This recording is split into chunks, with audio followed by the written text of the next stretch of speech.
the scientist. Suffice it that the blood of 1,000 men and women was spilled in these walls. Limbs twisted and broken, eyes gouged from bloody sockets, flesh burned black.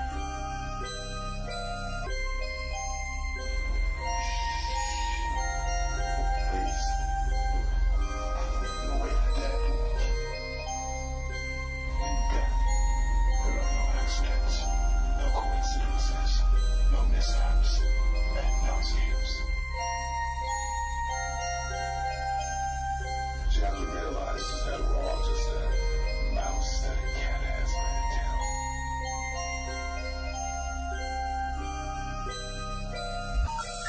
The number you have reached, 911, has been changed to a non-published number.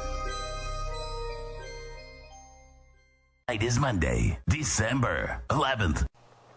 What's up, all you guys out there in Wotu land? This is Jay Scott. Tonight I am here with our favorite producer, Chuck Browder. And Chuck, you there? Oh yeah, trying to get there. Trying to get there. Thank you so much, guys, for listening to us and sending us your emails. And for last week when we were out with John Zaffis and the Ghostly Talk gang and doing our little investigation there. That was a lot of fun. I had a good time. Did you have a good time? It was definitely a good time, and I came away with it, almost about 50-50. Really? On, there are definitely things that happened there that were a little unexplained, man. I was a little taken aback too. Honestly, I'm just really Anyway, tonight we have with us Michael Horn. He is the go-between, or I guess I should say the American representative of Billy Meier from the Meier Contacts. And so if you guys don't know about that, stick around because we're going to be talking about UFOs tonight and all the wonderful things that UFO sightings can bring. You can give us a call here in the studio, 877-SCARE-U2. That number again is 877-SCARE-U2. We'll just go ahead and bring Michael on. Sounds good. All right, Michael, how you doing tonight? Jay, I'm doing fine. I thank you very much for inviting me on. Oh, great. Thanks for coming out. Absolutely. We appreciate it. We had our schedule crossed last time, and you know how those things go. Yes, I do. And that's why I did dress specially for this show. So. Oh, good. Yeah. So tell us, how did you get involved in this whole thing with Meier? Well, actually, it started for me almost 28 years ago when I went into a bookstore here in Los Angeles, and I saw a coffee table type of photo book sitting on one of the shelves with the clearest, most remarkable photographs, I should say, of UFOs that I'd ever seen. And I looked at it, and I just kind of said to myself, that sure looks real to me, and I bought the book and took it home. I spent a good deal of time looking at it. This is, again, 1979. Okay. And beyond that, there wasn't much I could do because there was no other material available until 1986 when I happened to meet a guy in Sedona, Arizona, who was he was in a little cafe. I was there with my daughter and a friend. We're waiting interminably for the avocado and sprout sandwich routine to go down. And that can take forever. And this guy and I struck up a conversation. We got to talking about unusual phenomenon, and UFOs naturally came up. And then the Meier case came up. And one thing led to another. He finally asked me, well, have you read the contact notes, the contact reports? And I said, well, what's that? He said, well, those are the conversations. He said, you know, when you've been reading that photo book, you notice there's some quotes in there? Pardon me. And I said, yeah. He said, well, those are the statements from the people that Meier has been meeting with. I said, oh, wow, okay, where do I find those? And he said, well, if you come, when you get back to L.A., if you just come up to where I live in Decker Canyon, I'll show you. I've got 1,800 pages of these conversations. And so, wow. Yeah, so indeed, when I got back in town, I took him up on it. I went up to his place, and he was true to his word. He gave me the 1,800 pages, separated into 18 100-page blocks, you might call them, of what was at the time, I think, mimeographed transcripts. It was all in English, but these translations were clearly done by somebody far more familiar with the German language than the English language because of the way the sentences were constructed. And I spent quite a bit of time over about a 2-month period just reading and reading and rereading because it was fascinating stuff. That was the first part of my journey on this, and then within about a year, I met another guy who at the time was lecturing on the Meier case, a guy named Randy Winters. He and I became friends, and we decided to go in the studio one day, and we produced a video called The Pleiadian Connection, which is still on the market. This was back in about 1987 to 88. And I did my first presentation myself in 1988. I used to actually be Randy's opening act doing New Age comedy songs. So I've been all over the place on this type of subject. There's a lot of things I don't take seriously, but clearly for the past 27 years I've taken the Meier case more seriously, and since 88 I've been lecturing on it, and then about in the last three and a half years or so I became the official what we call the authorized American media representative for the case, which simply means that I created a formal agreement with Meier that I would bring his information, especially in the English language, to the world the way he wanted it brought out, with the qualification that I would be free to disagree, not believe everything, have my own opinions, and that we would do this totally on a non-monetary exchange basis, so that I was not compromised in my position of, freedom and intellectual. Of course. So you're doing all this for free? Yeah. Now, what I don't do Wow. is just to be clear, because people, I'm accused by skeptics all the time, you're in it for the money. I average 6 to 8 days. I mean, how do you make a fortune on this? Trust me, we don't know. Go. Yeah, it doesn't happen. Maybe there's some people, when you have a big movie out or something, but I can put in from 6 to 8 hours per day in related work to this, meaning researching, writing, corresponding, creating articles and content for my website, arguing with skeptics, doing radio shows, the occasional lecture that comes up, et cetera, et cetera. So the only income really, I don't mind saying it, just get through it. If I'm hired for a lecture somewhere, and I've lectured around the world on this, I can make a lecture fee and they'll pay me to come out. I don't get what Colin Powell does, I'll tell you that. But I know what his going rate is, actually. Well, what is his going rate? I don't know if I should mention it or not. No, go ahead. It's about $70,000. 70 grand? Say 50 to 60 to 70 Jesus. is probably right. So I make a very, very small percentage of that, like 1% or whatever, on a good day. But that's okay. I don't do it for, that reason. I have a lot of fun. Oh, totally, yeah. Yeah, and then if people decide to purchase either the DVD that I've produced at my own expense or the other products related to the case that I can carry, that's fine. It helps me to do my own little self-appointed quote-unquote mission. So you the Meier Contacts DVD that you sent us a copy, that's something that you made on your own, that you sell, that you make the profit from. That's correct. I had help from one friend who was more savvy about putting together the PowerPoint presentation in a format that could be reproduced in a DVD, and that was it. Basically, I recorded the audio narration part with him one evening on almost a straight-through run. Maybe we did a couple takes in some parts of it. Okay.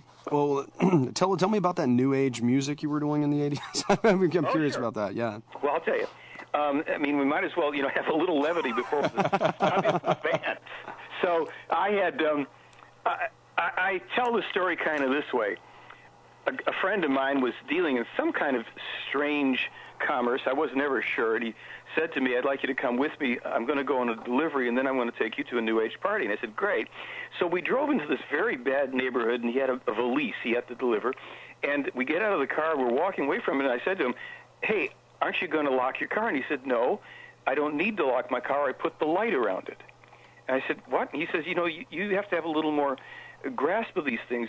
You call in the light, and you put the protection of the light around the car, and it just protects you. And I said, oh, well, okay.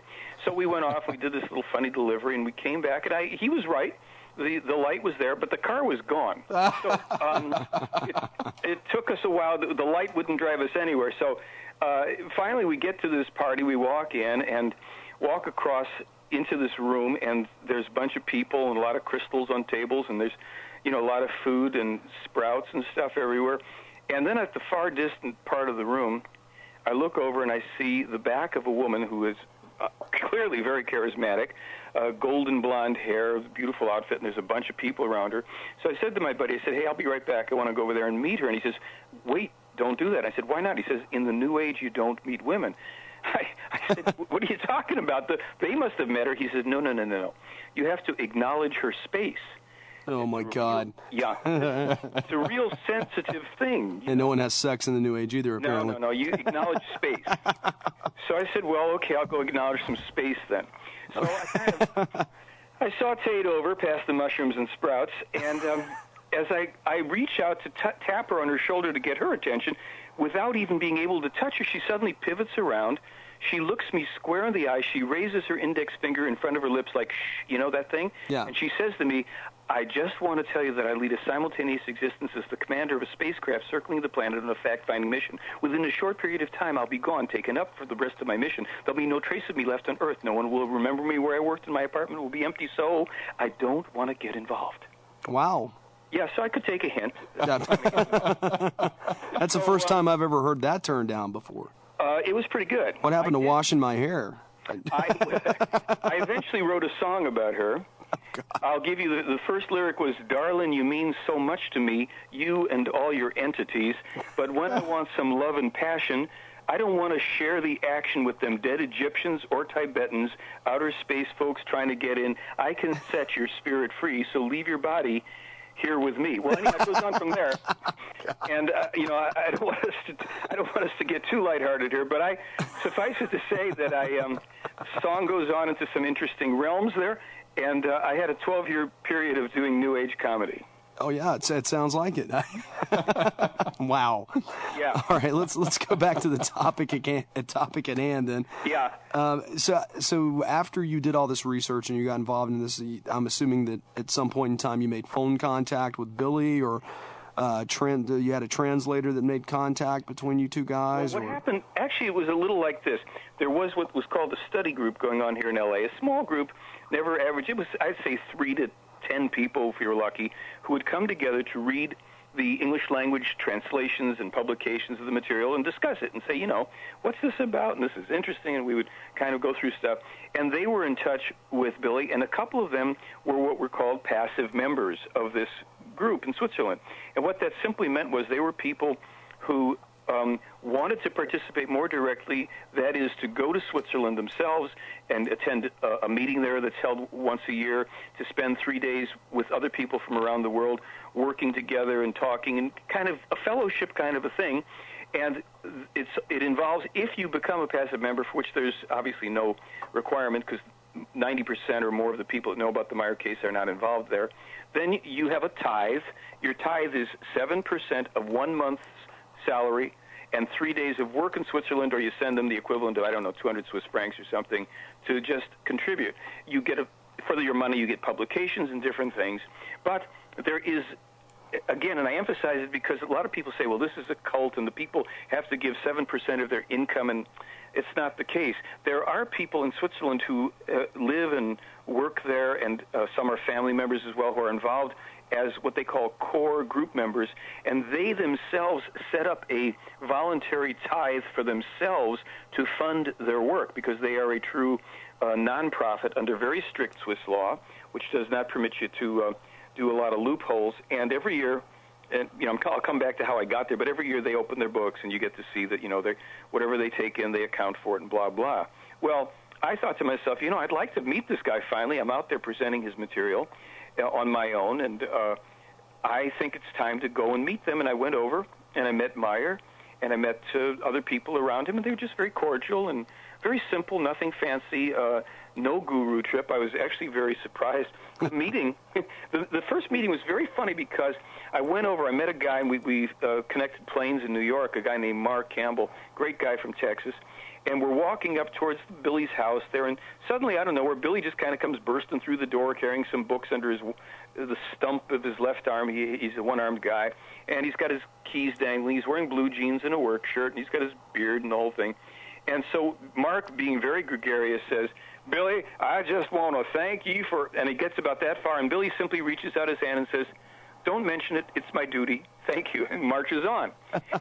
And I loved it because, for me, what I've discovered in the journey of my life is that when you discover what your own duty for yourself is, there's nothing more noble and more fulfilling than doing it. You're not doing it to make a point with other people or prove something or become some kind of guru or leader. You find out what your calling is and you do it because it fulfills you. And I never forgot that. I thought it was the most clear and simple teaching of all. Well, now, 7%, that does sound a little cultish to me. It's kind of like the 10%, offering of the church. But seeing that they're a non-profit organization and all that, we'll get back to that later. It's, how old is Billy Meier now? Billy's 69. He'll be 70 on February 3rd. And he started seeing. Let's get to the crux of this a little bit for people who don't know who we've been talking about for the last half an hour. Billy started meeting or started seeing these alien visitations when he was very young. Am I correct? Here's what he claims. So, and let me just give a caveat here for your listeners, just for everybody to understand. There are things in this case that I clearly claim that I can prove and have proven to a scientific standard of proof beyond a reasonable doubt. And not through my brilliance, but because a lot of the work was done before me, and I've simply, done a lot of other work and gathered work together. Now, having said that, there's a lot of stuff that I simply call speculative, meaning I have no means of proving it. And it's not a matter of do I believe it or not. I would say this. They have a really good record of credibility. That being said, I am not ever going to fight for things that I cannot prove. So here's the story, okay? All right. I mean, just so we really have the cards on the table. Meier claims that when he was a 5-year-old boy, he and his father were out in the fields in Switzerland, 1942, just before the war was ending. They saw a large silver disc fly overhead. He asked his dad what it was. His father said, "Gee, maybe it's a secret weapon from Hitler. I don't know." Within a short period of time, Meier ended up, he would play in the fields and woods around there, and, it was a pretty safe place. And he went in the woods, there was a clearing, and there in this little clearing was a kind of pear-shaped craft sitting on 3 or 4 legs, and there was an elderly man standing next to it, and what Meier said it looked like he had a deep-sea diver suit on without the helmet. And he was a gray-haired older man that looked to me like he must be about 90 years old. And he said, I felt no fear. The man wasn't hostile, and he didn't seem to have any dangerous, aura about him. And I went forward, and he spoke to me in my native language. And that, Meier says, began a series of meetings with this man that lasted 11 years, during which time he went on board this craft. He claims that he was taken up above the Earth, that he was shown other places in our solar system. He was taken to meet some people on our Earth that he would otherwise not have gotten to meet. He claims that various kinds of teachings were directly taught to him as well as imparted electronically into him through a device that this man would place on his head, and that he was told that by the time he was 7 years of age, he had the thinking capacity of a 35-year-old man.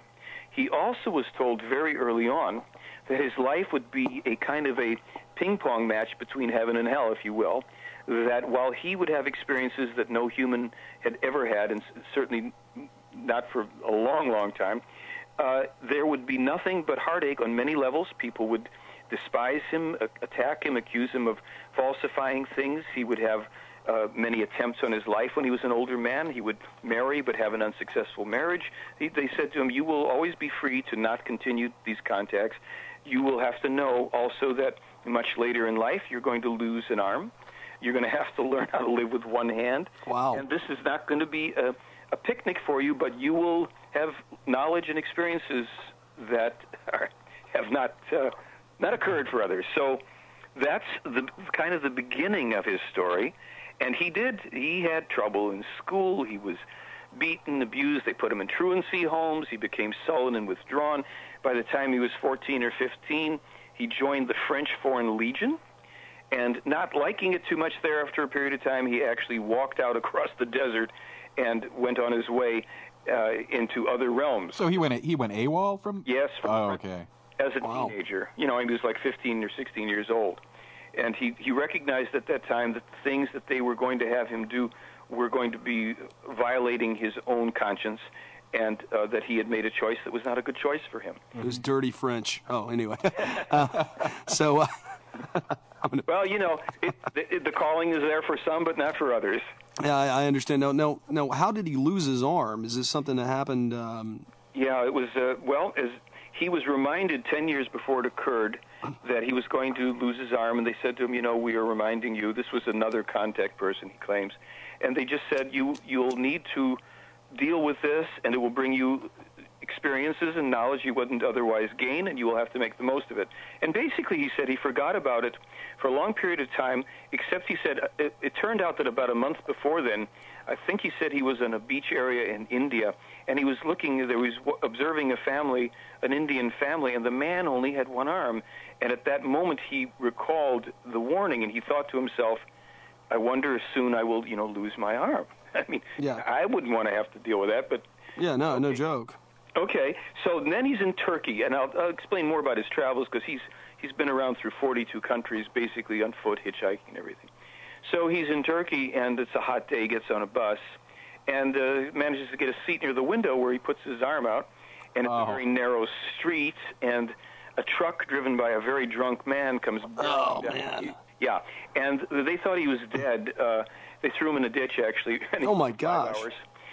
It was a gruesome thing, and they said that finally someone heard him moaning, and they took him off to a Turkish hospital where they hacked off the remaining part of his lower arm. Oof. And he still has phantom pain from it, among other things, but he says that was just, something he had to get used to. How old was he when this happened? Well, let's see. That was approximately in 1965, so he would have been 28 years old. Okay. Oh, wow. Time. Now, he was delirious for a month, he said. He was out of his mind for a month. So now these contacts that he's claimed to have had, these have been going on since he was a small child then, and they continue to this day, I assume. Yes, that's what they claim. Mm-hmm. Okay, now you believe this, or? Well, let me, again, with belief, and this will come in, I'm sure is going to come up in our conversation. I don't have really, I may probably have some, I don't have a lot of beliefs. That's why I say I represent information. Okay, well, let me stop you there. We know how this theory works out. I don't believe in anything, but here's what I'm selling. This is generally everybody that tells me they don't have any beliefs. I'm very wary of, Michael. Sure. Well, let me explain it, and you can, maybe you'll call it a belief. I don't have a big argument. Okay, go ahead. I want to put it this way: there are things I can prove, and there are things I can't. Now, how do we prove things? See, proof is a very funny thing, really, when you get down to it. And I've looked at different definitions of it, and kind of what I settle on is you gather the best evidence, and evidence comes in lots of different categories: physical evidence, eyewitness testimony, expert testimony, etc. And you try to put all these things in it and draw a reasonable conclusion from it.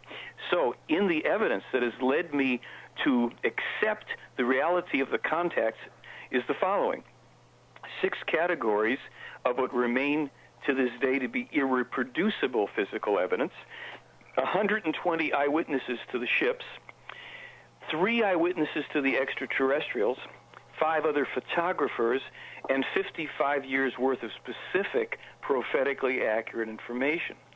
So I don't have to believe anything. I can say to you and your audience, if what I'm saying to you is true, what conclusion would you draw? And you don't have to draw a conclusion to an absolute certainty. Would you say that there's a high likelihood that there's truth here?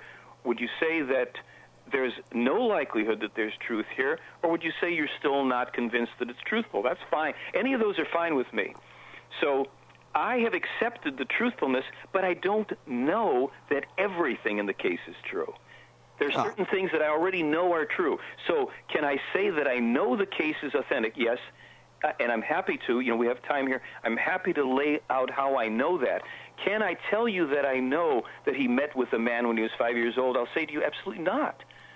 Do I accept that part of it? I'll say that's fine with me because it makes sense and it fills in things. But if it's not true, that part, I have to know how these other things, came to be, how it is we can prove this. And what's the important part? Is it important that Billy Meier met with extraterrestrials and there's UFOs involved? The truth of the matter is, no, ultimately it isn't, but it is an integral part of the case until we get into the meat of the matter. Well, I would think it would be important just due to the fact of the where the information's coming from. But we'll get to that in a second. Sure. We're going to take a short break. Give us a call here, 877-SCARE-U2. We'll be back on World of the Unexplained right after this. Remember when paranormal radio used to be open to New Age ideas and every possible form of spiritual enlightenment? It's a religion based on the understanding of consciousness, the understanding of nature, in particular fertility laws. To my spirit guides are those who have passed over. And, you know, I've always been able to see colors around people, which I've known now to be called auras. Maybe coming to the close of one kind of psychic life, and I very much believe that this was what the Maya were really trying to talk about. Well, we're not putting up with that. World of the Unexplained. Conservative paranormal talk. Big on God. Big on guns. With your hosts Jay Scott and Trent Lackey. Heard Mondays live from 8 to 10 Eastern on Planet Paranormal Radio.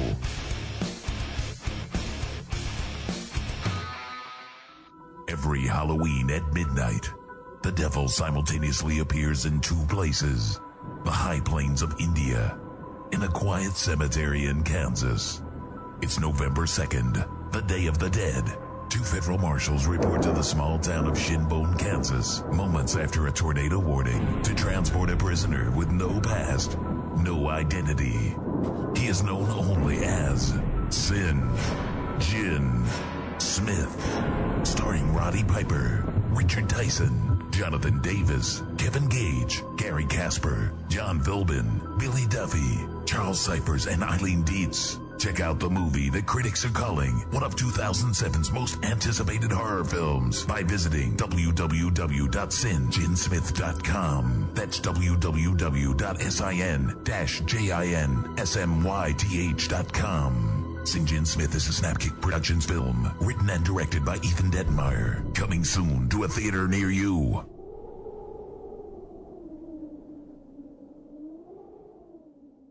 Warning, the following show contains conservative posturing, radical Christian ideas, and may offend pagans, Wiccans, Islamic fundamentalists, and other unenlightened individuals. Callers and guests may be subjected to brash and offensive comments by the hosts and any other type of bullying tactics available. But that's okay. We know why you're here. This concludes this test of the emergency broadcast system. And we're back, World of the Unexplained. Tonight we have with us special guest Michael Horn, talking about the Meier contacts.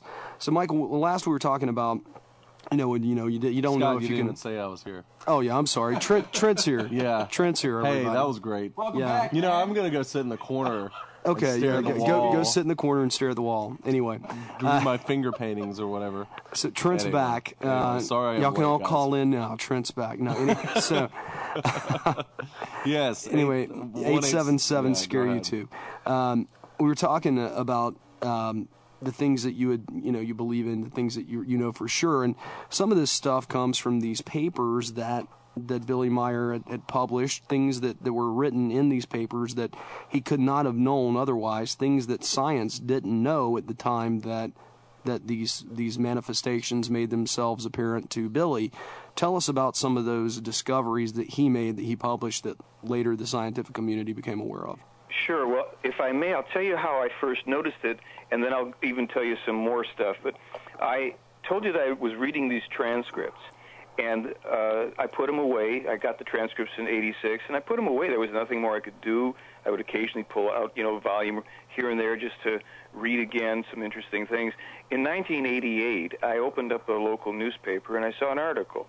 And the article said, A-bomb testing tied to ozone damage. And it was a new discovery by Lawrence Livermore Labs here in L.A., and they gave the percentages of damage to the ozone from A-bomb testing, and on the article went. The problem was that when I read the article, I said to myself, well, I already know this. This isn't new information. How could I know this? This is a new discovery. Here it is, 1988. Okay. So I kind of thought around, and then I said, let me take a look. I pulled out the first volume of these 100 pages of these transcripts from Meier, and I leafed through it, and within about a minute or two, I came upon the mention of this information where they are telling him about the damage to the ozone from A-bombs that we know nothing about, because there are electrical emanations released with an atomic explosion in the high UV range that we don't even know exist. We don't even have equipment to detect it. And he mentions, oh, yes, I remember when I was first told this back in 1951. Uh-huh. So now it's 1988, and I'm reading a document from 75. That's 13 years in advance. And he refers back in this document to 1951. So we're going back 37 years, before, he was informed about something as a small boy in the middle of nowhere in Switzerland. Well, I thought, okay, not too shabby. And then within the next year or two, and one was even more recent, I see another thing in the paper. Ozone damage allows ultraviolet in, killing off microorganisms, and disrupts food chain. We're going to have genetic mutations, blah, blah. And I'm going, wait a minute. I've seen that somewhere before. So I found that. That was in the same document. Then there was a discovery by a scientist in about 1990, I think, and he said that oil and earthquakes interact. In other words, the extraction of petroleum and natural gas is a precipitating factor for earthquakes and even volcanic eruptions. Well, Meier was told that back in 1951. He was told that in 75, and it's published in these documents that I had in my possession in 1986. Suffice it to say that I pulled out of there, from those documents alone, well over 60 specific items, some of which are mind-boggling for their scientific uniqueness and accuracy, as well as, events that would occur. Then in books that came out, there would be events published that would occur after the books came out. For instance, even on the DVD of mine that you mentioned, the Meier Contacts, I report that in 1981 and in 1987, Meier published information about coming riots, arson, looting, murder in France. It would be largely the fault of the inhabitants of Paris, who would be of the Islamic faith. No. That was published in 81 and again in 87. I put that out on my DVD, referring to it, in 2004. In October, November of 2005, a year and a half after I put it out, and decades after it was first published by Meier, those first riots occurred in Paris, as we all know. And I say first riots because, as it's been made clear in the Meier material, and I also think I mentioned on the DVD, Islam, radical Islam, is going to rage through Europe and other places. France will fall. England is going to fall. There will be other invasions and moves of specific armies here and there, according to the prophetic information of the case. Now, of course, much of it remains to be seen. Oh, we know France and Europe are probably going to fall anyway. They're just a bunch of socialists, so it's not far for them to take that next step down the path of the religion of peace. I mean, leads to destruction. Here's the thing, and in the Meier material, they're very specific about this. They say that because they are what I call equal opportunity offenders. They have something rough to say about every group and every religion and what have you, from their perspective, these alleged extraterrestrials. However, they say... Wait a minute. The Islamo-fascist or the aliens? The Pleiadians?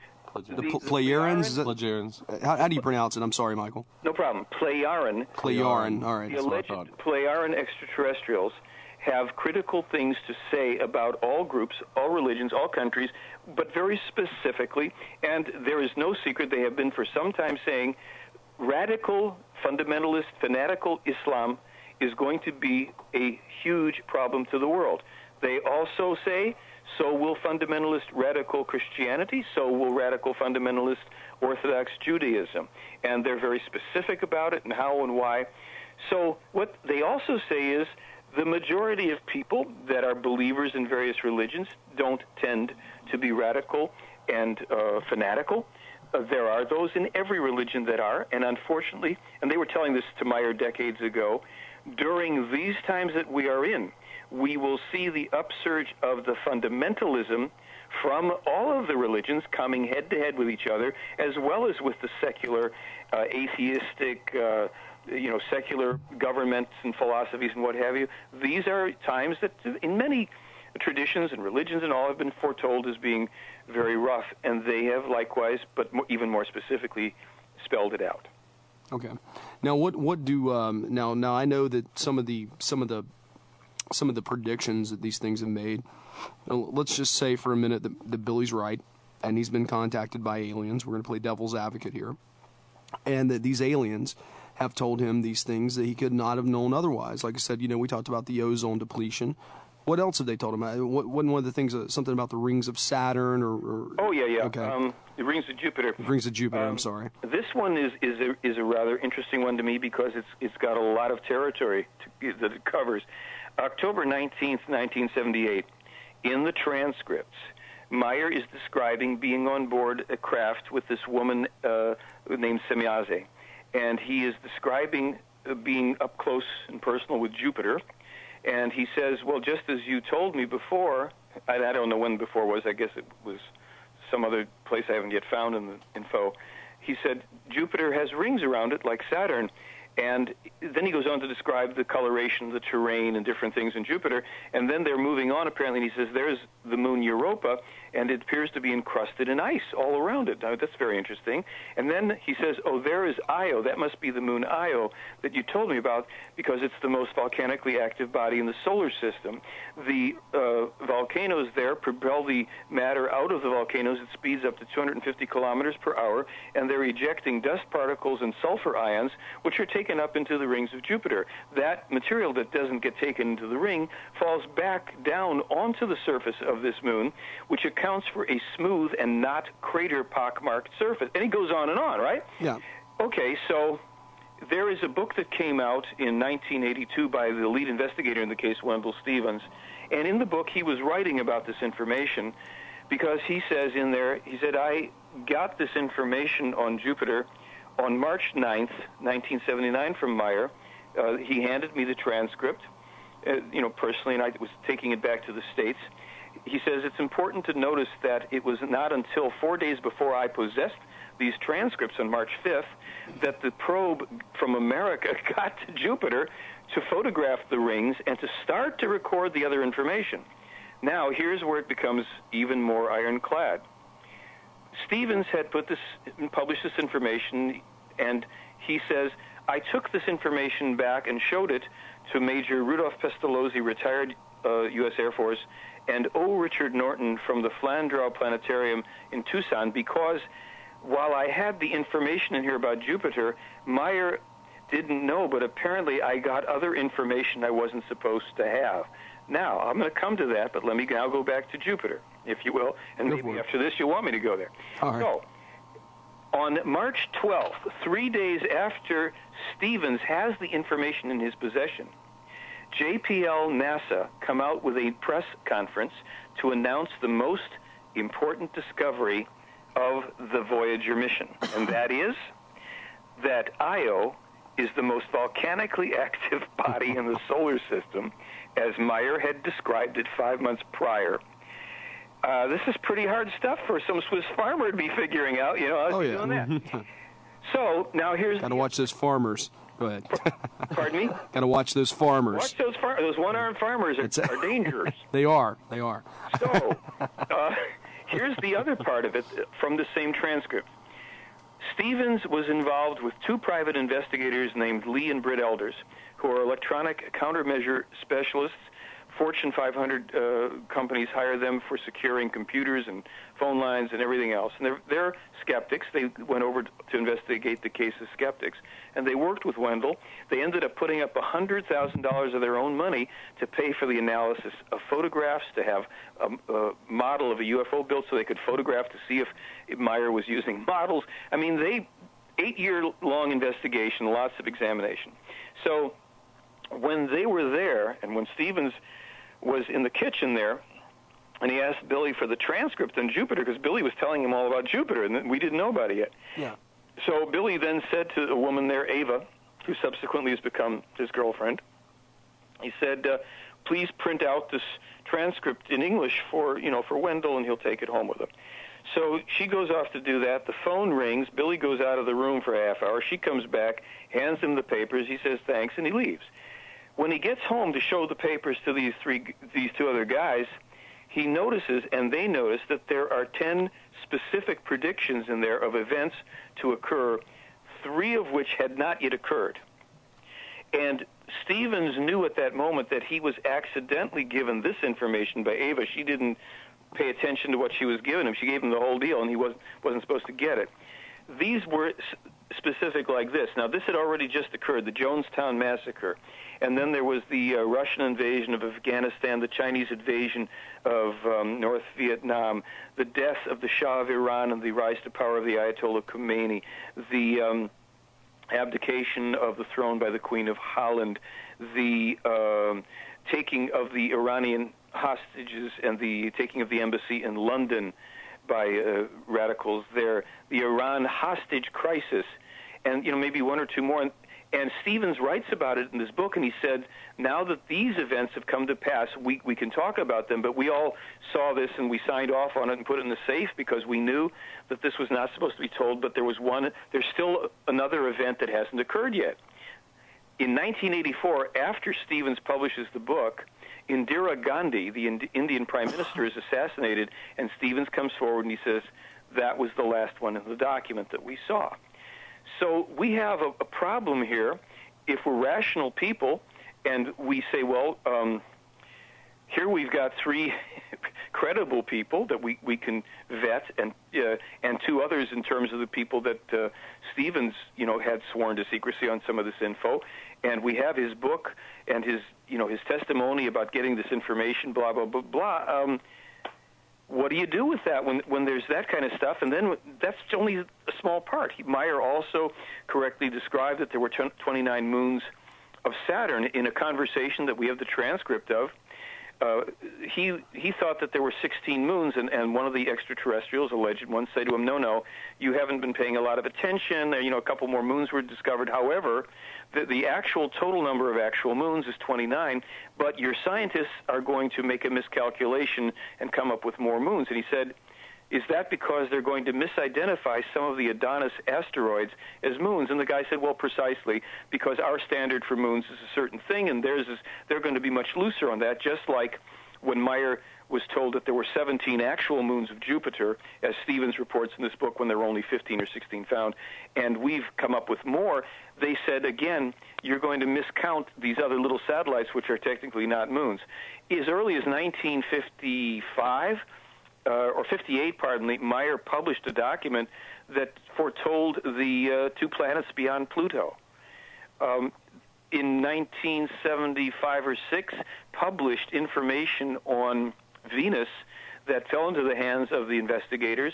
A year after they had it, they went into the USGS, and they were building a topographical map of Venus there with the terrain and the colors. And he said, I just about dropped on the floor. He said it was exactly as Meier described a year earlier before the probes got there. How did this man know this stuff? So This is the kind of thing, and there's tons more. I mean, on my website for free at theyfly.com, if people want to go and look at theyfly.com and they click on the prophecies link, there's an article there with maybe 60 of these items, including specific earthquakes, assassinations, dates, and casualty numbers, published from a few weeks, a few months, a few years, decades before they occurred. So this is what people are going to have to struggle with if they're going to seriously look at the Meier case. That's theyfly.com. Now, you can also, if you're listening, you can go to our website, worldoftheunexplained.com, and there is a link there to theyfly.com. Oh, thank you. So we've had that up for quite some time. And we've had visitors from your side as well. So Good. Hopefully they're listening tonight. I want to ask you about some of the other prophecies that were mentioned, the assassinations and things like that. What in your mind as far as wars and predictions like that? I remember seeing something about that on the DVD. And where things are going in the future. You mean like the future for us now? Yeah, well, before we get into that, I think we should save that for the next hour, but before we get into that, maybe some of the stuff that's happened in the past, some of the past predictions of how certain nations may align themselves. Yes. As people will be able to find out if they start to look at what are called the Henoch or Enoch prophecies in this case, you will find that they foretell certain probable events. Now, just for the sake of being clear, they divide prophecies and predictions into two different categories. Okay. Prophecies, they say, are the likely outcome of events based on the laws of cause and effect that will occur if human beings don't change their thinking and don't change their actions. So they're not claiming to see the future. They're just making very educated guesses. In prophecies, that's correct. Although it may be that there are some probable futures that they and or some of the people that they have been in touch with the past have foreseen as probable or possible events. Predictions are a different matter. they claim, predictions are set in stone. They are events that will happen with certainty, which cannot be prevented, and they are usually events that are of a more cosmic nature, such as, a meteor flying by or some kind of object in space appearing or doing something, or an occurrence on the planet of a purely natural basis of volcanic eruption, or they can be prophecies that have gone past the point of no return. And some of those can be things like earthquakes and volcanic eruptions that are precipitated by human actions. Okay. What's your big ones there? What would, I guess, the things that most people, like the fall of the Soviet Union, things like that, the big ones, the big ones that catch most people off guard and say, whoa, Well, in 1958, there's a document that is linked from the front page of theyfly.com, a letter that Meier sent to 25 European countries. Okay, this is the one I was thinking of. Okay, go ahead. Yeah.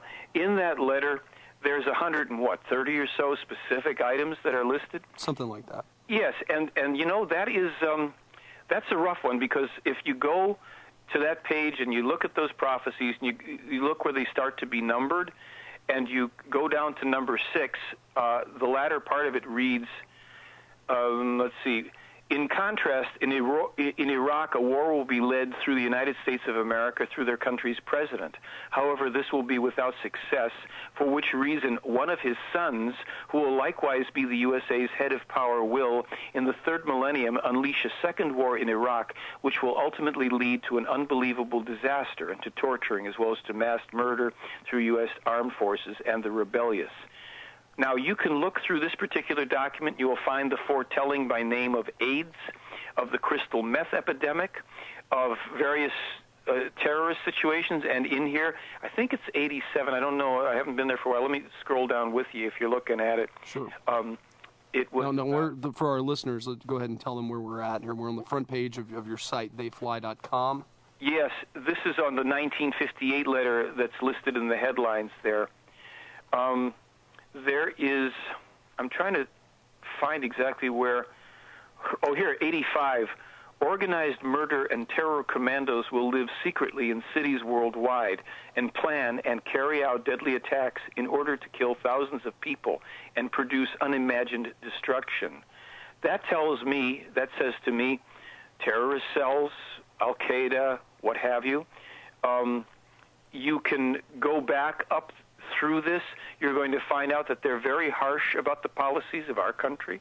They're very harsh on the policies of Israel, which initially, because I first read some of the harshness there when I was first finding this document in 86. Now, I didn't have a religious upbringing, but both my parents escaped the Nazis in Europe, and I thought, well, are these anti-Semitic teachings or something here? What's going on here? It kind of, put my hackles up.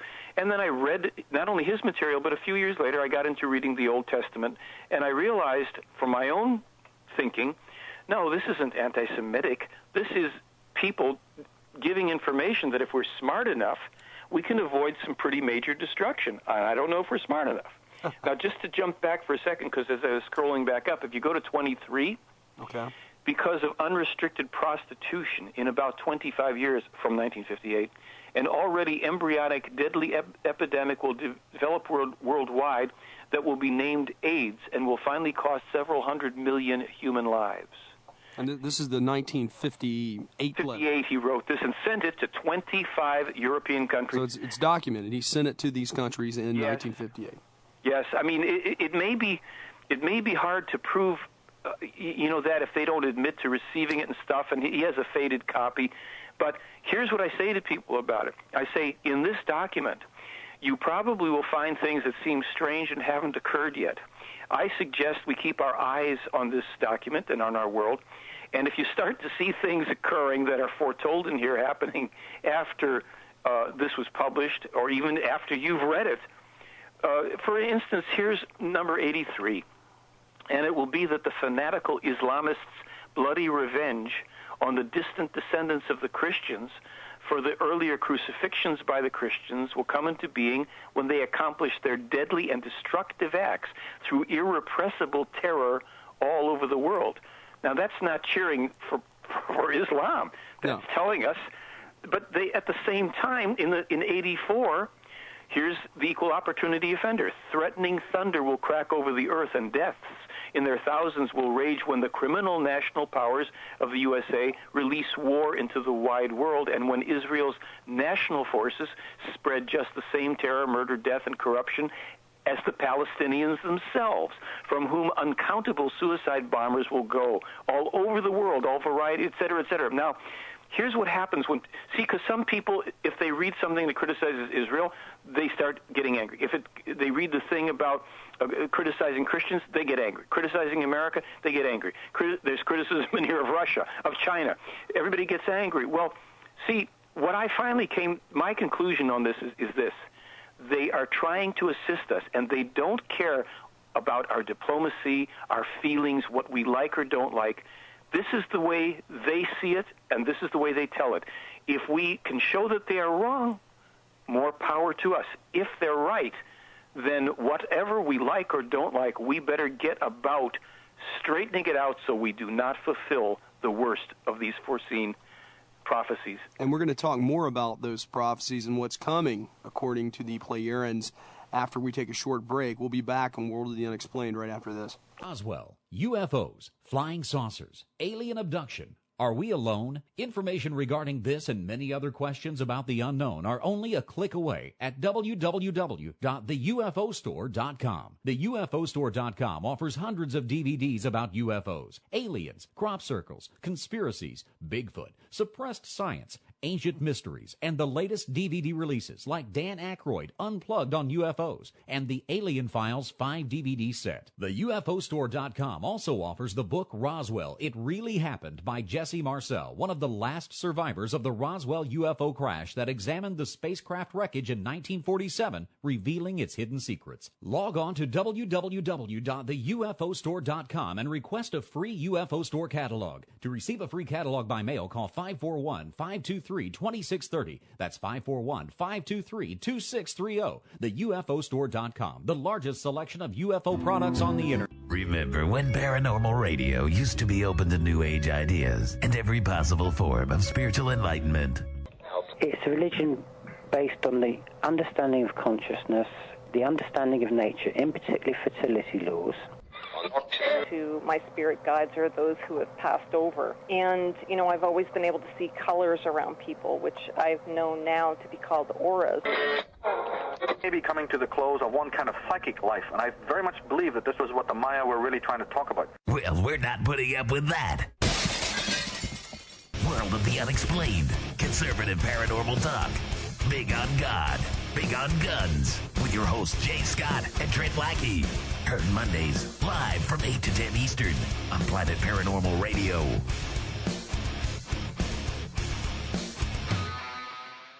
The following show contains conservative posturing, radical Christian ideas, and may offend pagans, Wiccans, Islamic fundamentalists, and other unenlightened individuals. Callers and guests may be subjected to brash and offensive comments by the hosts and any other type of bullying tactics available. But that's okay.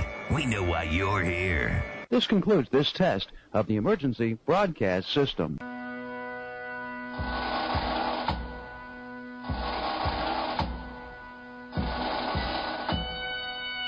Jay Scott and Trent Lackey now at 1-877-SCARE-YOU-TOO.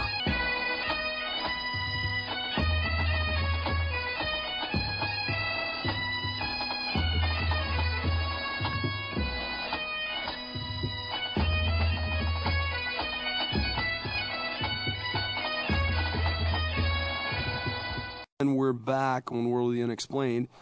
Wow. Okay, let's talk about some of these. Let's give the numbers. Okay, go ahead. Yeah. If you want to talk tonight, call 1-877-SCARE-YOU-TOO, or the local number is 336-996-1596. And don't forget to jump in the chat room. Jump in the old chat room if you're phone shy. We have a lot of. It is distant tonight. It is. There's only like 3 people in there. Really? Yeah. It's like a ghost town in the chat room. Yeah, but I mean, like I said, if you're phone shy. You can ask a question there. Yeah, go in there and write a question. And be sure to sign up for our new newsletter. You can access that at the front of our homepage, worldtheunexplained.com. Fill out your name and all that good stuff, and we'll send you our junk mail and spam. Yeah. Yeah, all right. Collected. All of it. You know? And we got a great 2007 coming up, too, so we'll talk more about that later, though. Right now, we're with Michael Horn. Call us. Give us a call. Talk about the photos. We can talk about anything you want to related to the Billy Meier experience. Let's talk some more right now, Michael, about some of these future projections and future predictions, whatever we want to call these things, that the Plejarians have prophesied. Sure. Well, this case, ever since, and within the information, for as long as I've looked into it and as deep as I can find it in the English language, they have been specifically warning about these times, as we've already said, about fundamentalist religions of all sorts, and clearly quite a bit, as a matter of fact, quite a bit recently about the dangers of Islam. But before I go into more about the prophecy, I want to say that they also do give remedy for it. And this will probably, it might sound either simplistic or impossible, but they've said the following: the war on terrorism cannot be won militarily. It will not happen. The war on terrorism itself, they consider terrorism. And they're saying for this reason, that when terrorists arise, or revolutionaries, criminals, warmongers, what have you, wherever, the most effective way to put it down, especially if you can't just go and attack countries. You have to identify the perpetrators, and you have to be in a position to apprehend or eliminate them if they're fighting apprehension. Smoke them out. I was joking. I said smoke them out. Go ahead. Yeah, well, these are, you have to understand, this is not a pacifist case. Yeah. But it is centered in the principles of self-defense and non-aggression. And in this case, and I want to wander a little bit here so we can consider, I happen to be a non-religious person who subscribes to what might be called a religious tenet. And that tenet is, do unto others as you would have others do unto you. Also expressed as a person soweth, so shall they reap. And, some other permutations of that. Now, sounds a little Christian to me, Mike. Well, you know what? It's really the law of cause and effect expressed in, let's say, a spiritual or religious way. It is the truth. In my opinion, if all the religions of the world simply said, we agree on this tenet, and we don't care who first expressed it or however, but that is the truth, because we know, we can demonstrate it in our daily life, that when you treat people a certain way, the likelihood with rational people is that you'll be treated in kind. Now, people can say, well, what about irrational people? Well, simple answer. There are irrational people who have to be dealt with differently. There are people who also become irrational because of the way that they perceive that they've been dealt with. But let's go back to this do unto others thing. That is the most solid law in all of the universe, because whatever you send out in terms of the law of cause and effect, ultimately it comes back. Sometimes it comes back when some people are in different places or a different generation is there, but it always comes back. And because of that, we have a lot to be very, very concerned about here. So how do we address, according to my understanding of the teachings in this case, how do we address worldwide terrorism, which was certainly becoming worldwide from wherever it comes? And right now, our concern is Islamoterrorism. Yeah. Their answer is this. The world that you are in, just like they claim, other worlds, has to establish a true peace combat force. We're not talking about your UN, which is a co-opted, corrupted, and impotent force, but another force, another armed force drawn equally from all countries and nations that is administered under true international law agreed to by all nations and from which no nation is exempt, meaning not the smallest or most powerful. This force that is administered under a mutually agreed upon international law is set into motion when terrorists, criminals, warmongers, whatever, arise wherever, and they start to cause trouble. They are warned that unless it ceases right away, they're going to be apprehended. Well, most of those people don't pay much attention to warnings, we know. Yeah. Therefore, a very large force doesn't go and bomb a country into oblivion, killing the civilians and recruiting more terrorists. It goes in a large force into the area to apprehend those responsible, and it finds the way to do it without quote-unquote collateral damage. It's trial and error, obviously, but the intention is that. If those persons who are identified start fighting, you take them out. That's all. This isn't, a soft glove kind of an approach. Those persons that are apprehended and taken alive are tried. If they're found guilty, rather than killing him as we like to do after the fact, they say, you may not understand it now, but it's much more effective to put them in isolation for the rest of their natural lives in a fairly deserted place with some shovels and seeds and water, and tell them to have a nice day for the next 60 years. No television, no Club Med, no getting off the island. It's not Survivor in that way. And you create a living monument of meaning what you say in terms of law. It's very black and white. We don't negotiate away and trade off and plea bargain. They say we don't do that. And therefore we don't need a lot of laws because we understand what they would call even natural law. They would say creational law. Now, this is where a non-religious case talks about what we might even call intelligent design. This case will offend everybody on the left, the right, Catholics, Protestants, Christians, Jews, Hindus, and yet there's something in it that every group is going to say, well, that sounds right to me, but the rest of it I want to throw out.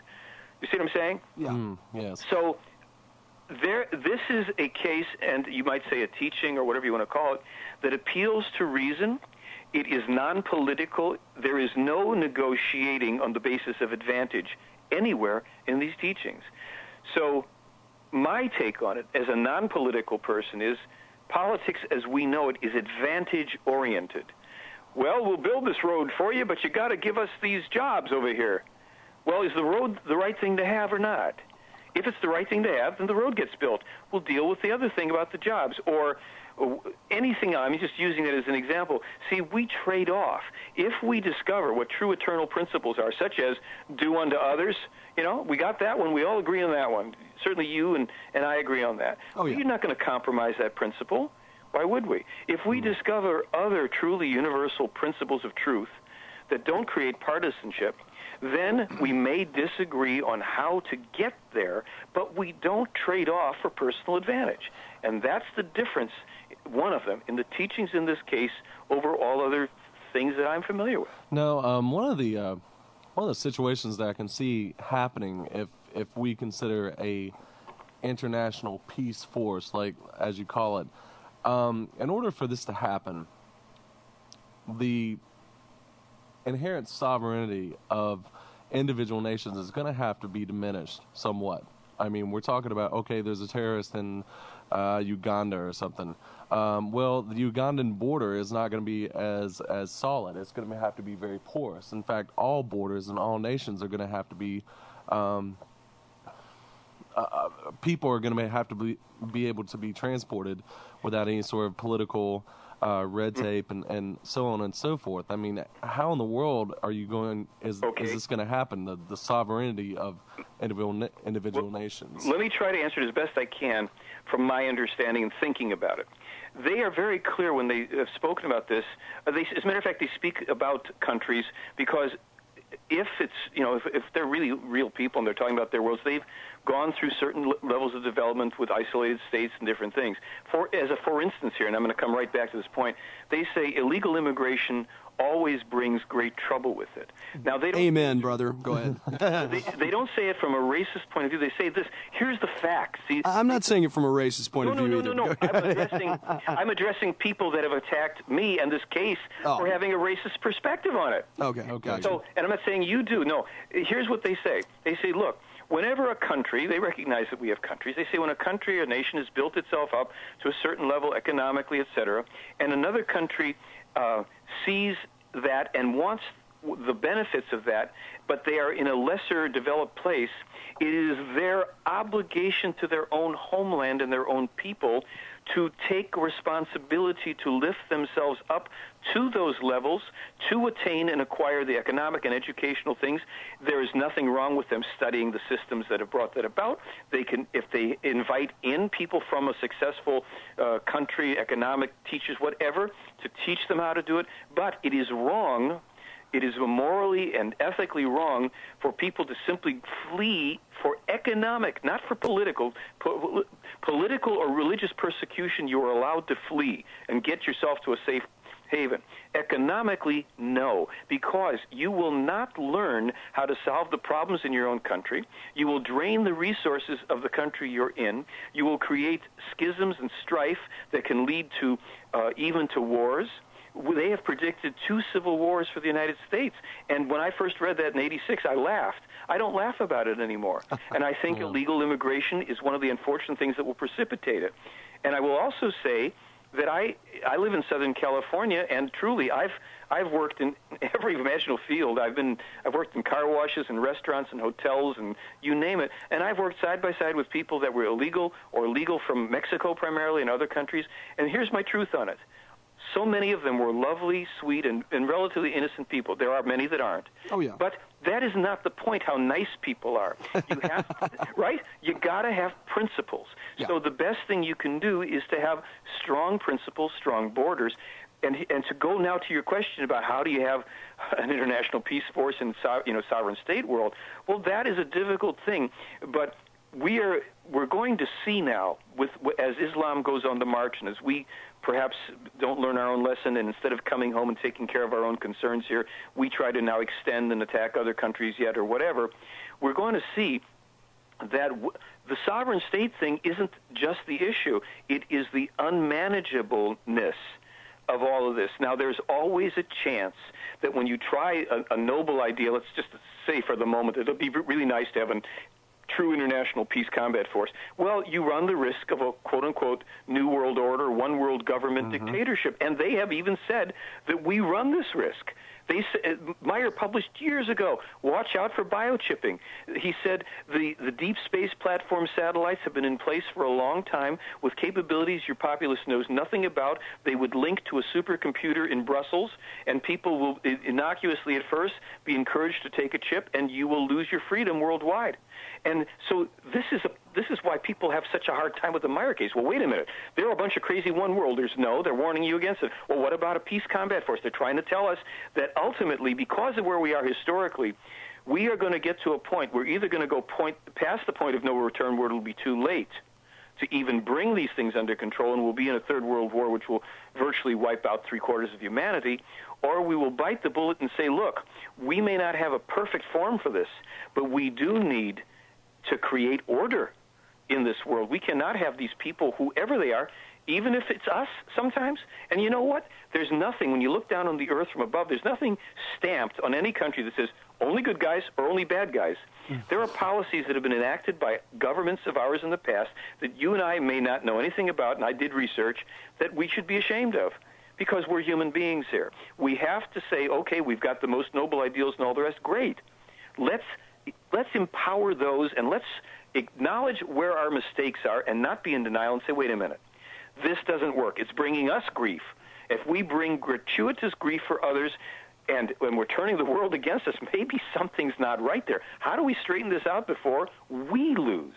Because, and here we come to the bottom line for us, in these documents they have foretold that unless our policies change, unprecedented destruction, devastation, and annihilation will befall the United States of America as has never before been experienced on the planet, including atomic wars that took place 50,000 years ago here and in the Middle East and other places. So what do you do with this stuff? Well, you know, I mean, a lot of this sounds like revelation to me. Some of it is not unlike that. It's far more specific. It's less allegorical by a long shot because they're, for instance, if you get into the newsletters, like I think in my November newsletter, not this, or the September newsletter, and I'll try and even pull it up while we're talking, I published some information that I saw years ago in the Meier case that was kind of allegorical. And it struck me because it seemed to be talking about a whole bunch of movements of military and war stuff, but in an allegorical way. Now, what I'm going to try to do is just see if I can, if I can find that while we're speaking. That's no problem. It talked about China and Russia aligning, and that concerned me. That concerns a lot of people. Yeah. And I think that's a valid concern. And it's totally a possibility as well. Well, let's remember that this was published by Meier in writing in 1976, but some of it was given to him in the 50s. Here is it's on my prophecies in the, I think it's the August prophecies in the archives, newsletter archives. Okay, let me see if I can find that here. Link where it says prophecies: Russia, China, England, Iran. I'm looking here. We're on the front page here. On the left-hand side, archived headlines. Newsletter prophecies. archives. I see prophecies. I'm clicking on prophecies. No, I'll go back. are you see the newsletter archives? Yeah, yes, I do. Yeah. And you August, September? I'm looking right now. Topics: May, June, March, January, February. Okay, wait a minute. August, September. Okay. Click on that one, and then click on prophecies: Russia, China, England, Iran.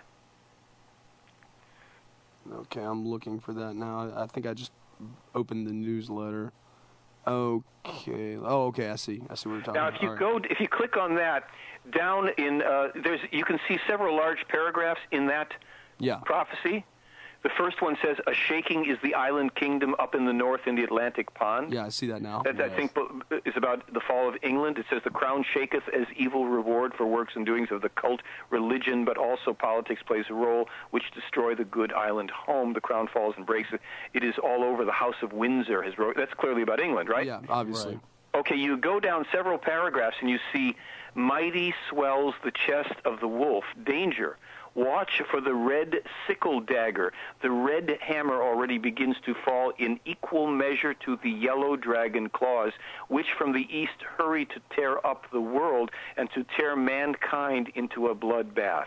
I see that. Now, that's talking about Russia and China, isn't it? Yeah, Oh, that makes sense. Okay, now here's you can read these things. There's just so much stuff here, and whenever you want, read it. But I have to now jump to something that I try to tell people. My mission with all of this is, I express in this little sentence, my mission is to help prove the prophecies wrong. I gotcha. Because you don't want to see these things I don't want to see this happen.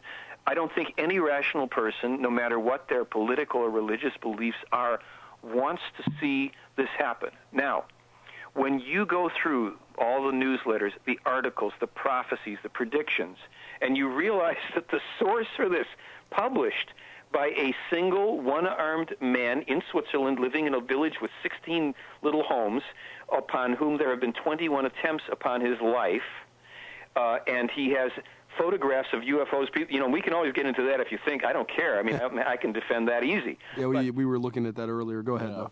You look at this and you go, well, wait a minute now. We can say, my beliefs tell me this can't be right, this is the work of the devil, whatever it is. And I've had... I'm getting to that in a minute, but go ahead. Sure. No, that's fine. My thinking is this. Look, I want to be very pragmatic. When you get 55 years' worth of prophetically accurate information, and you haven't been invaded by these people, they haven't attacked us, it tells me somebody might be trying to help us to not blow ourselves off this planet. And I want to do everything I can to prove the prophecies wrong and see to it that we don't blow ourselves off the planet. That we go through this, maybe there's going to be some prices to pay for everyone in this world, but does it have to lose 5 billion people and have a radioactive globe for 200 years? I think it's a high price to pay. It is very much so. Michael, we're going to take our last break, and then we're going to come in and we'll bring some of that up, but we're going to go ahead and take that now. And we'll be back here in just a little bit on World of the Unexplained. The following show contains conservative posturing, radical Christian ideas, and may offend pagans, Wiccans, Islamic fundamentalists, and other unenlightened individuals. Callers and guests may be subjected to brash and offensive comments by the hosts and any other type of bullying tactics available. But that's okay. We know why you're here. This concludes this test of the emergency broadcast system. Roswell, UFOs, flying saucers, alien abduction. Are we alone? Information regarding this and many other questions about the unknown are only a click away at www.theufostore.com. The UFOstore.com offers hundreds of DVDs about UFOs, aliens, crop circles, conspiracies, Bigfoot, suppressed science, Ancient Mysteries, and the latest DVD releases like Dan Aykroyd Unplugged on UFOs and the Alien Files 5 DVD set. The UFOstore.com also offers the book Roswell, It Really Happened by Jesse Marcel, one of the last survivors of the Roswell UFO crash that examined the spacecraft wreckage in 1947, revealing its hidden secrets. Log on to www.theufostore.com and request a free UFO Store catalog. To receive a free catalog by mail, call 541-523-2630. That's 541-523-2630. TheUFOstore.com, the largest selection of UFO products on the internet. And we're back. Last half of World of the Unexplained. The number here is 1-877-SCARE-U2 or 336-996-1596. The what was the website? Theyfly.com? Theyfly.com. Okay, we have a double-edged question, Scott and I have. A double-edged question? Yeah, well, a double. Okay, well, I've got my question relating to the motivations of the play art. I've got my question, Scott, and then, go ahead. and then you're going to have yours. So Right. I'm going to take my first swing here. I've been holding off for an hour and a half, Mike. Go ahead, Scott. And so you got to. I've been nice to you because you've been speaking peace. So it's hard for me to declare war when you're speaking peace with me. Yeah, makes you look like a jerk. Are you there with us, Mike? Yes, sir. Okay, great. All right, well, here we go. I'm going to go pick a fight. That's right. Make sure he's there before I pick my fight. Yeah, you look silly. And here's the question. The question is just this. And that question is, how do you know that the people that are they're communicating this information to Billy are not, in fact, a demonic influence? They're demons that are bringing this information to him in order to send him off on the wrong direction. How do you know that? Well, let me give you the answer I usually give regarding religion, and so it's my equal opportunity offender answer. And the answer is this: every religion in the world, with any and all of the beliefs within it, demons, devils, what have you, every religion rests on a premise that is actually an illogical and inadmissible premise, meaning you would not use this premise in education, you couldn't use it in the court of law. And here's the premise: what's in this book is true because this book says it's true. Therefore, the idea of the devil or demons, and we have different religious books that have all sorts of different demons and creatures as well. That is something that doesn't have empirical truth. Now, people can say, well, I know that there's a devil, I know there's then we say, well, that's your subjective opinion, just like I have to deal with proof in this case in the various forms in which it's presented and to find out if it can be made empirically true. Anybody that presents the idea, well, what if it's the devil or what if it's demons? I say, well, how do you know there are such things? So far in 64 years of this case going on, nobody's reported demons and devils. I mean, people have acted pretty demonically trying to kill the man, and a lot of them have been religious people. So I have to scratch my head and say, are we in danger from demons, or are we in danger from people being reactive and just mind-controlled because they have taken their own beliefs too far and they're not rational? Well, you see, there's the rub, Mike, because if they are demons, they're not going to tell you they are.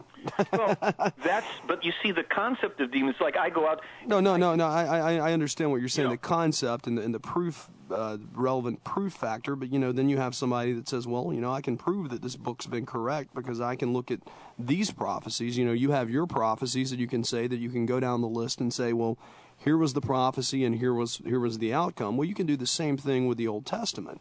You can say, there's over 400 prophecies that were fulfilled in reference to Jesus Christ being the Messiah. Well, that's a very interesting topic, and I'll tell you something. If we get the chance to do a show on it, here, let me drop another shoe on you. Go for it. Okay, in this case, and there's links from my website, there's something called the Talmud Emmanuel. Does the name Emmanuel sound familiar to you? Yes, it does. Mm-hmm. Okay, from what? From the Bible. Go ahead. Which one? What do you mean, which one? There's the Old Testament and the New Testament. Yeah, the Old Testament. It's also in the New Testament in Matthew. All right. Now, I'm not a Bible scholar, but Isaiah, I think it's 7:14 or something, talks about the Messiah coming, what have you, and his name will be called Emmanuel. In Matthew 1 something or other, I don't know if it's 23 or what have you, during their talking about the birth of Jesus, suddenly they speak about Emmanuel for one sentence, and then they go on. Now, I'm bringing this up for a very specific reason. And I think... I figured that. Pardon me? I said I figured as much. Go ahead. Yeah. In 1963, Meier and an ex-Greek Orthodox priest they claim, led telepathically in the region on the outskirts of Jerusalem. And Meier Wait a minute. Led telepathically, like remote, not really remote viewing, but out-of-body kind of experience? No. Meier, in part of this thing with his childhood, he claims that starting when he was 5, part of the teaching and tutoring that he was given by this man, the first, the 90-year-old looking guy, was to be able to receive images, telepathic symbols that he could perceive clearly in his head, and that he would be taught what the meanings were. They would be the meanings, like concepts or words, because he was told that in the future he would have to transcribe things and recognize them. They would be broadcast to him telepathically. Now, this falls under the speculative category, so I'm not here to defend it. No, I understand. All right, but here's the point of it. So, allegedly, Meier and this priest are led, because the priest lived in Jerusalem, and they were on the outskirts of it, and they find what looks like a little hillside or a burn, and there's kind of, they know they're there for some reason. They're looking around. Meier sees like a little hole down towards the base of the thing, and so they get about digging out the hole large enough that they can get inside this, hill, because it's clearly there's some kind of space in there. They get inside, and it is apparently, when they get in there, an abandoned tomb, a very ancient tomb on the outskirts of Jerusalem. Okay. The floors are covered with stone slabs, pieces of flat stone. And they look around, they don't see anything there but the stones, so they lift the stones, and underneath one of the stone areas, or perhaps a couple, they find 4 resin-encrusted, animal skin-wrapped scrolls written in Aramaic, a language that the priest happens to read. As well as he speaks German, he also reads Aramaic. All right. Meier entrusts these scrolls to this guy in 1963, and by 1970, in his spare time, this man has translated a third of these scrolls, this effective document, and he sends it to Meier, translated into German. Meier publishes it first in German, and then later, towards the late 80s or early 90s, he publishes an English version. The English version attracts the attention of a retired professor from Oregon State who says, aha, another Bible hoax. Let me get my hands on this one and rip it a new one. Okay.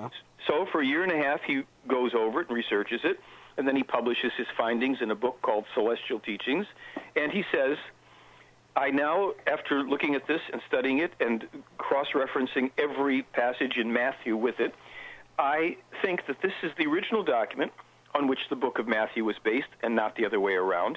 It resolves over 300 inconsistencies in the book of Matthew, 100 of which were not even discussed prior to the time this was discovered or published. And if this is a hoax, whoever did this is not only a Bible genius, but he must be really psychic, because he's resolved all these things that weren't even known at the time. Now, in this document, we get things that we're familiar with, the Sermon on the Mount and other things. We hear about Judas, and we find some things that are very different than the New Testament version, and that is that Judas was not the betrayer, but a man of a similar name, Judah Iscariot, a son of a Pharisee, indeed walked that very betrayal path, hung himself once he'd received the pieces of silver. We find out that in this document, lo and behold, there's no Jesus. There is a man called Emmanuel, as was foretold in Isaiah, and as gets mentioned even in the book of Matthew. And this man, Emmanuel, appears to be that man that we know as Jesus, and we're wondering why that name isn't there. This is what we could do, at least a half hour on, and I'm trying to, not overdo it here, because I know you had another challenge on the case, but let me say this. In this document, which is coming out, again, the new publication of it comes out hopefully within the next 4 to 6 weeks, Emmanuel foretells a time in the future when men in their lust and greed for power will ignite the very oil of the earth and darken the skies. Does that sound familiar? The Gulf War? Yeah. Mm-hmm. This document was discovered 27 years before the Gulf War. I'm not familiar with the document. That's all. I mean, I'm familiar with the other the other purported gospel. You wouldn't be familiar with the document. I mean, the Gospel of Thomas, the things like that. The Gospel of Mary Magdalene. I'm familiar with these things, but I'm not familiar with this document. Of course, no, and you wouldn't be for the most part unless you heard about it through my website or something. This boggled the minds of a lot of people. In there are also prophecies that are spoken apparently by this man Emmanuel, and there's also a lot of excoriating of the Israelites, Hebrews of the time, and he says things to them such as this, and I'm paraphrasing because I don't have the book in front. Because your people stole this land from those who truly owned it, and because you have persecuted the true prophets as you will persecute me, your people will know no peace until the end of time. For in 5 centuries comes another man who will be a true prophet, but whose teachings, like mine, will be corrupted. And he will attract, and to these false teachings will followers be attracted. His name will be Muhammad. And the followers of the false and evil cult that will form around the distorted teachings will give your descendants no peace unless your distant descendants make a just and true peace with the distant descendants of the rightful owners of the land. Otherwise, and then he goes on to describe what reads like a nuclear destruction of Jerusalem. He speaks about people hurling metallic projectiles filled with the very cornerstones of life and deadly air, which reads to me as atomic, biological, chemical missiles. And this is, again, we're talking 63 to 70. That's just Swiss farmers weren't coming up with biblical texts. So this has been most controversial. Of course, it's been attacked and criticized. But any number of people who've been seriously researching the darn thing line by line are saying, this could be the real deal. This is not like a Bible hoax. So this is another element of the Meier case that, and one of the reasons why people are shooting at him. There's just too much that touches too many nerves here. Well, it's just the idea that this thing hasn't received the publicity that some of these other things have received. Obviously, I'm not familiar with it. I'm not familiar with the dating on it. This could be, like some of the other Gnostic Gospels that were, claimed to have been written at a certain time, but turns out, actually, after the dating has been done, they were actually 3rd and 4th century works. Well, yeah, this doesn't appear to be that way for a few reasons, but I would just say this, without having to make a big defense of it. I think that if you guys check my site regularly, or even just put your names on my mailing list, I let people know when books come out and stuff like that, and you can, check it. But even for free, what you could do now is you can go to a link on my site. On the link section, there's something that says James Deardorff site, and he not only has researched that document, he got into researching the Meier photographs, and some of his work has proven the Meier case legitimate. I just put up new documents about it because he did a very remarkable thing with some of the Meier photos. Wow, and that's another question about the photographs. We're not having. Yeah. We're probably not going to have time to get into that. Maybe we'll bring you back on later and get into that. But Trent's got something that he wants to talk about. Sure, I'm gonna hand over the torch. Okay. Okay. Now, let us assume that the Pleiadians are true, that their prophecies are legitimate, that they are legitimate, so on and so forth. Now, I myself don't really trust extraterrestrials telling me anything, and that's just basically my personal opinion. Sure. Who's to say that these Pleiadians are telling Billy Meier these things, that Billy is transcribing them out for us to learn about, and basically my question is their motivations. Yes, they say they don't want us to have this catastrophic, horrific fate that awaits us. And there are certain very crucial changes that the human race is going to have to develop in order to prevent those things. Now, they haven't attacked us. Their motivations are purely peaceful. That's where I have the problem. And basically where I'm going with this is, yes, they have these prophecies, and we change everything, and the world is saved. Oh my gosh, the Pleiadians, they are truly wondrous people, and there's a great amount of respect for these extraterrestrials now. That's the best case scenario as far as we're concerned. However, who's to say that once we have made these changes, that we have a united peace force, that sovereignty and national states are sort of absorbed and changed, that religions are changed, that the very core of human nature is changed. Who's to say that once these things have occurred, that's when the Plejadians, who we have immense respect for, suddenly turn their heads and go like, yes, you are now changed, you're docile, you're sheep, and now we will control you. Shall I give you an answer? Huh? Let me give you an answer. Yes, basically. Let's just say that Meier was first contacted in 1964, and also that these people, because I haven't even said this, but they claim that they have, and their forefathers have been monitoring our world for a long time. Mm-hmm. Now, if that's true, does it make sense for us as a world to get very powerful with our armaments and our weapons and even to create our own large armies, even nationally, internationally, whatever, to take us over? Or does it make sense for them, even at the time they were talking to Meier, if they want to take over the world, we didn't have atomic missiles, we didn't have lasers, and we didn't have a lot of really effective high-speed jets and stuff back in 1937. Mm-hmm. You see, we have to think it through. If you want to take over something, you don't build it up. You don't do it to say, well, now you'll trust us. Hell, if you get that built up and you've got an international world that's armed and is saying, well, this is not the time to try and attack or convince them. In this case, what they've said is this. People need armaments to protect themselves. That's a law of nature. It's also a law of nature, that if you aggress against others, ultimately you pay a heavy price for it, as we're all learning in this world. They have progressed to a place, they claim, where they have space travel. If they exist, they can do things we only dream of. There's stuff in this case about time travel. There's stuff in this case about how they live.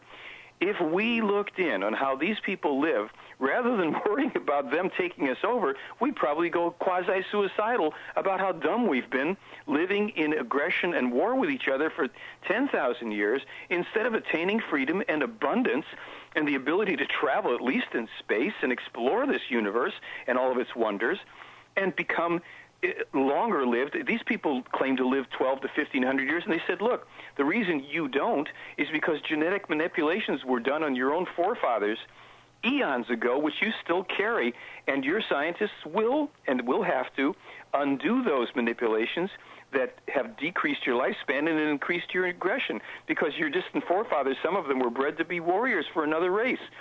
And right now, as nice as you folks are, we'd like to help you out, but we don't need to get too close to you.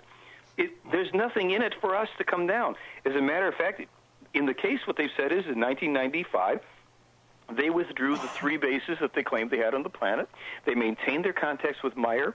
They have a couple little devices floating around that basically record all the things that are going on in our world so that they are apprised of it, and they maintain a 2-man crew that simply does some kind of an orbit around the world in a monitoring capacity. But they withdrew. They sealed their bases up. They had one in the Swiss Alps. There was one, I think, either perhaps in some remote area of China, and even somewhere in North America. They didn't say where. We would never find them. They claimed that they're very well hidden, and now they're concealed again. I think we have more to be concerned about ourselves. They have said, by the way, that we will face a threat from an extraterrestrial race. They told Meier this years ago, but they said for a long time, your threat comes from yourselves, and if you don't manage to get through this period and survive it, there won't be any reason to worry about an extraterrestrial race. And they've long ago told us as well, if your world came together, you could build a real incoming object defense system, because there's also an object that's going to come and hit your planet otherwise, and they've even given hints as to when it'll happen, and they call it the red meteor. See, we're so distrustful. We don't think. They could have taken us over. If they have these capabilities, 1937, you don't have to talk to a 5-year-old kid in the field. Take over the stupid planet. Everybody here is at war, Second World War is going on. Perfect. Come in and just lock it down. But, I wouldn't want to step into that. So that is on the level of reasoning and logic, what motivation, okay, we're so valuable? Why? Because we're blowing ourselves up and contaminating every square inch of this property we've got? So we exalt ourselves a little bit too much in that sense. And while we don't have to believe that there's extraterrestrials, it's not necessary, we do have a body of information that is so painfully accurate that if nothing else, we owe it to ourselves and our children and their children to read it, to look at what they advise, what they say is coming if we don't take responsibility here, and to see if we can find our way to think through this and to take back control from all of the forces that would otherwise have us destroy ourselves. Well, fair enough. But I guess, I mean, we only have 7 minutes left, and this is totally the wrong time to ask this question, but what are they getting out of it then, in that case? I mean, this is going to bug you a little bit. Here's what they say, and that's why it's probably just as good we're talking about at the end, but I'd love to do more on it. And this is tied in with the Talmud. They said, look, what you don't understand, what the people in your world don't know, is that our distant forefathers and others who were space-traveling humans so far ago in time that you don't even know it existed, they came to your world at many different times.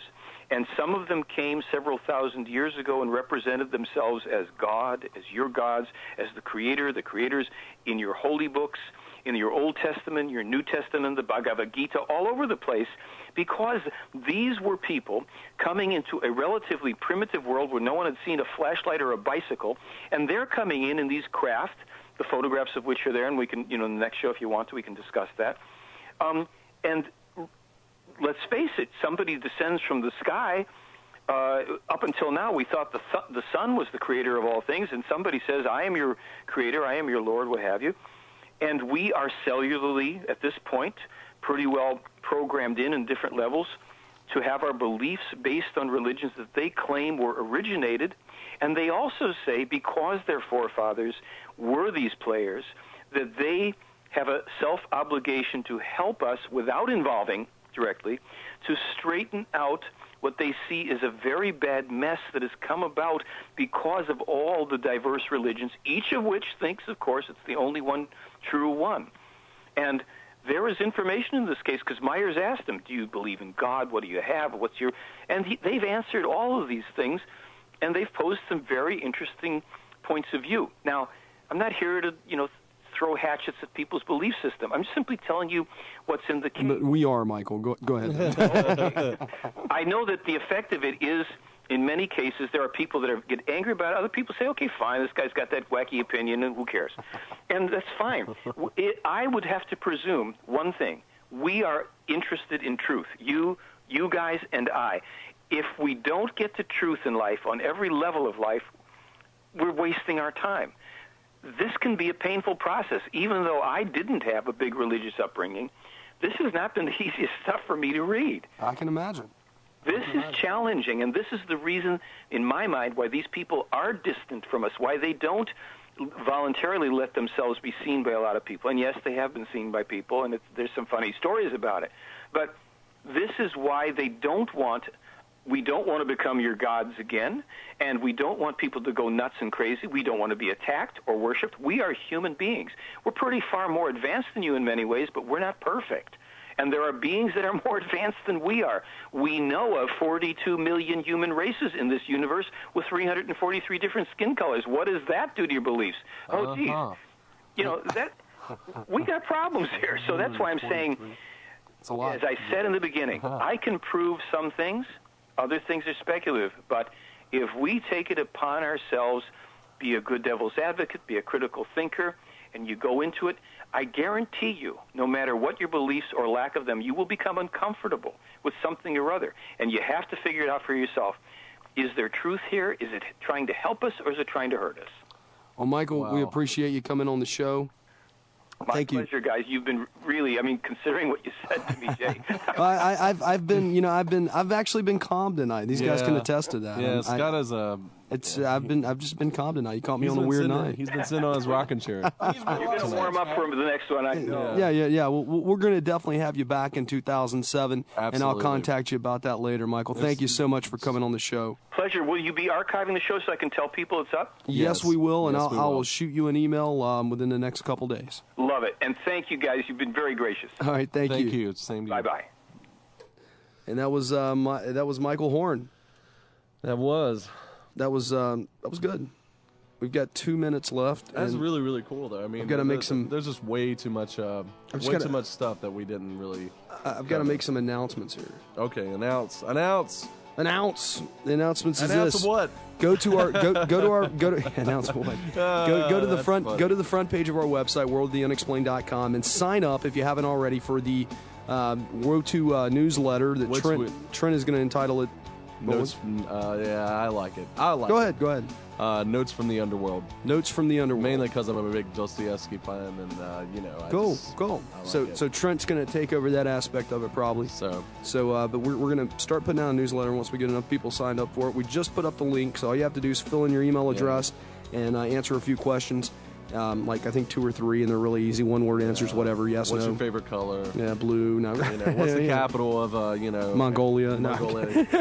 Which is Ulaanbaatar, by the way. Yeah. So just fill that in. Ulaanbaatar. If you can't spell that, look it up. Yeah. ULAANBAATAR or something like that. Anyway, well that's important. And then next week we have a special guest with us next week.